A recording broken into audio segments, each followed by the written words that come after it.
There's an ancient Greek myth about a guy named Procrustes. Procrustes was the cruel owner of a small estate on the way between Athens and Eleusis.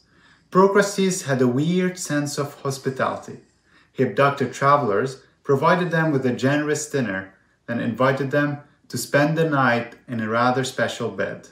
He wanted the bed to fit the traveler to perfection.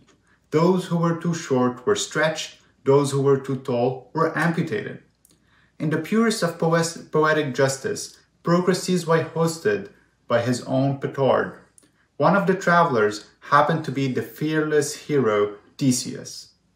After the lavish dinner, Theseus made Procrustes lie in his own bed. Then, to make him fit in it to the customary perfection, he decapitated him. Theseus thus followed Hercules' method of paying back in kind. That's it, a rather short story, but from which we can learn a lot. I can only inspire you with my personal story and share some high-level lessons that I believe can enable you to liberate yourself from the bed of Procrustes. But you have to find your own way on how to escape the bed of Procrustes. There's not one and only way. I'll break down the liberation into 3 parts. Part 1 is about self-awareness and courage. Part 2 is about really exploring problems and approaching them from first principles. Part 3 is about leading the change. Part 1. You need to be aware that you are being abducted, and then be courageous enough to fight it. In the myth, the passerby was tired and their lanterns all needed to be refilled. Procrustes invites them in and offers them to stay at his place. They feel uncomfortable at first, but that feeling fades away and they end up being abducted. In real life, we often convince ourselves to be comfortable, but we have to trust our instincts that made us feel uncomfortable and follow the path they lead us on.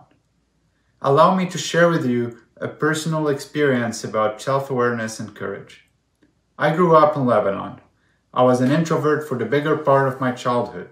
I spent most of my days playing video games, playing soccer, reading, and fantasizing about interstellar travel or solving physics problems. At school, if not stirring up trouble there, I would be trying to fit in. The first part of my journey started with me noticing that I was trying hard to fit in a place where I don't fit, like a round peg in a square hole. I loved talking about rockets, self-driving cars, and other cool futuristic stuff, but I was not able to immerse myself in a group where I could riff on those topics. One day, I found a book on a library shelf covered with the face of a man. He was in front of mechanical tubes that sparked my curiosity because I could not understand what they're made for. And the book's title had words that interested me: space and a quest for a fantastic future. I picked it up out of pure curiosity. It took me 3 days to read. It was the fastest I had ever read a book. That man on the cover is Elon Musk.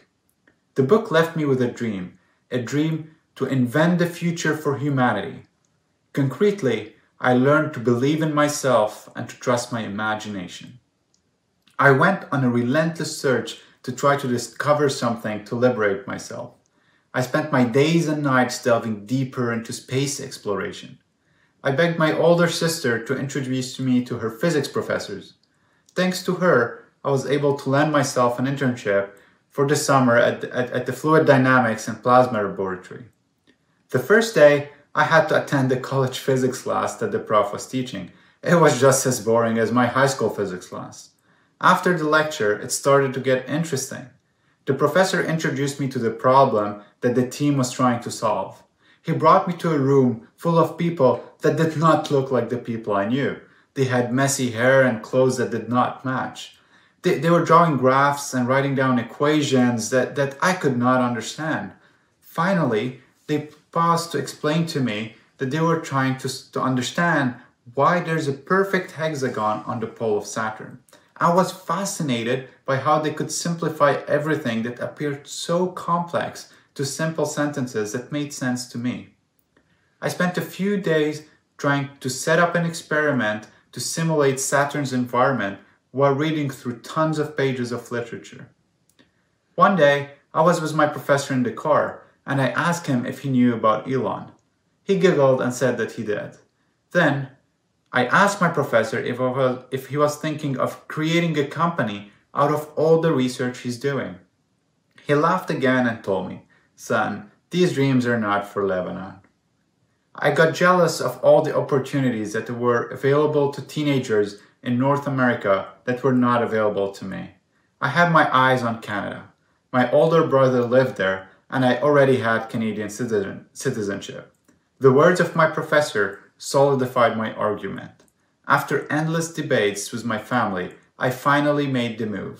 I used all the money that I had saved from different side jobs and gifts to buy myself a plane ticket, and I jumped into the vast unknown. I got to Montreal thinking that things would change and tons of opportunities will be within reach. Unfortunately, I realized pretty quickly that this won't happen through sheer inertia. I had to take action and actively explore. This was simply the first step along an uncharted path. The moral is, be self-aware, filter out the noise and listen to your instincts. Be courageous and jump into the unknown. Believe that stuff is going to work out in your favor. No matter how tough the path gets or pessimistic the people around you get, you have to trust in something. God, your gut, destiny, life, karma, whatever.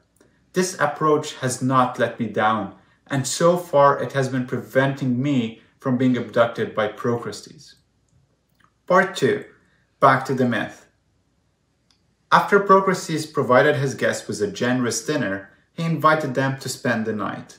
It got bad when Procrustes realized that the guests did not fit the bed to customary perfection.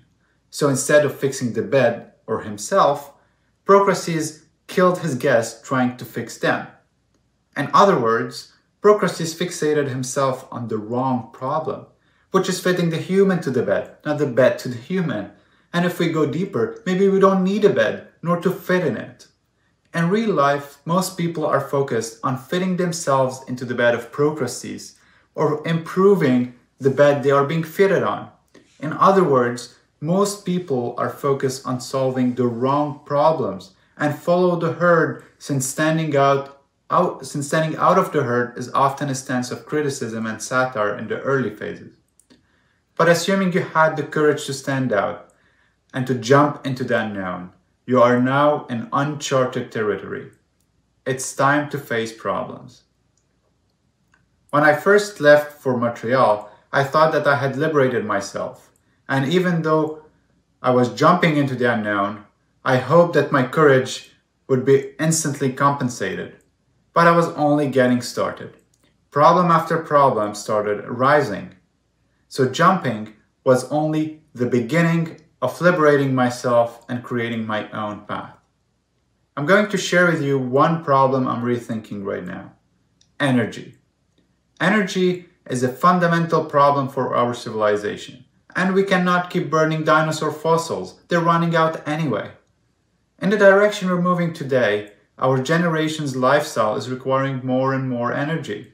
There are many great initiatives out there that are important in attempting to solve the energy problem. But what really puzzles me is that there's a holy grail for clean, abundant, on-demand, and safe energy that has been underlooked, and that is fusion energy. In fact, fusion energy is how our solar system was born and how the sun is still lit up. For those of you who are wondering, how come the sun is always shining? It's fusion. It's simple.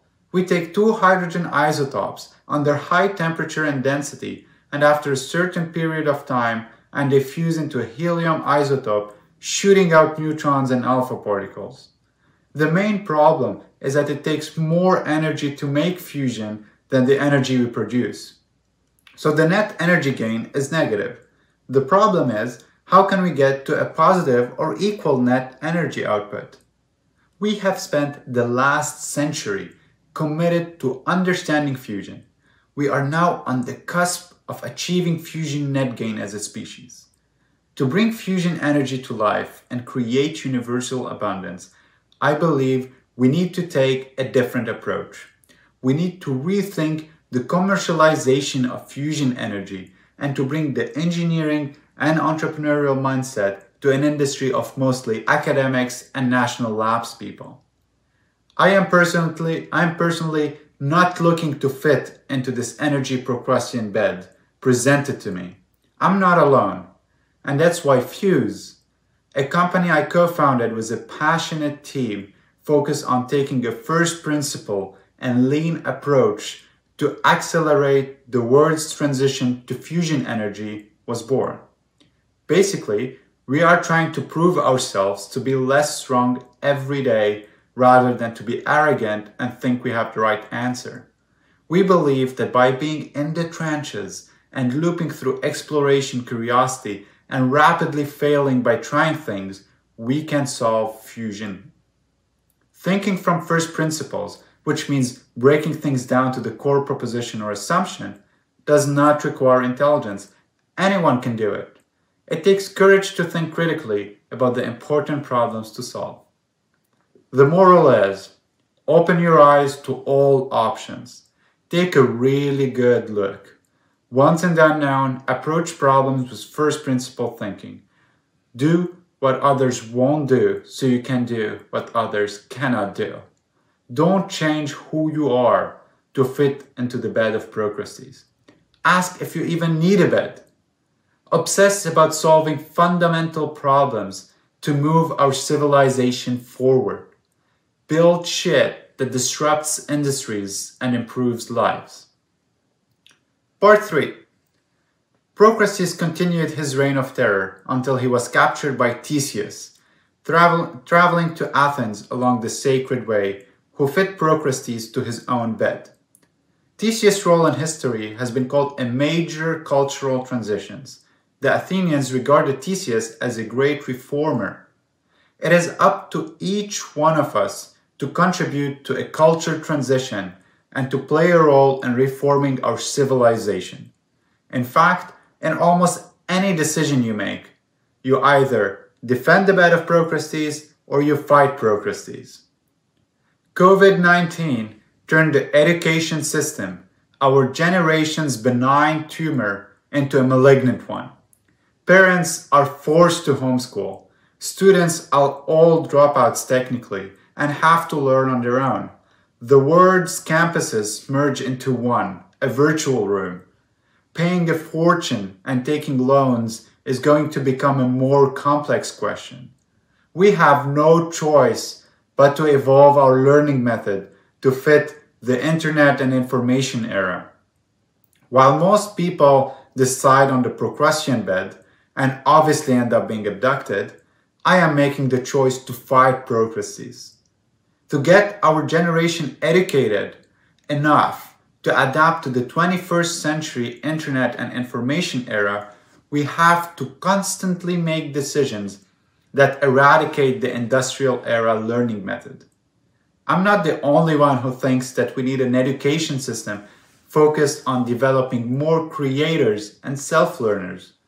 That's how Young Leaders, a not-for-profit organization I founded, was born. It was first a community of teenagers, curious learners, and intrepid creators. Today, Young Leaders has evolved into an organization creating a new way for people to learn. We are on a mission to guide teenagers to unleash their inner crazy genius and to dare to create. Our vision is to build a path that leads to more and better creators, humans. The moral is, every day, every decision you make is a decision of whether you defend the bed of Procrustes or you fight Procrustes. Make sure you make the right decision. I have presented a path that has been working for me. To liberate myself from the bed of Procrustes, you have to find your own path. Part 1, be self-aware to understand that you don't fit in the bed and that people are often trying to fit you in their bed. Then, be courageous to jump into the unknown. Part 2, explore problems and approach them from a first principles perspective with the goal of solving the fundamental right problems. Part 3, make the decision to fight Procrustes and to lead the change. I invite you all to take the jump and to liberate yourself from the bed of Procrustes. Thank you very much.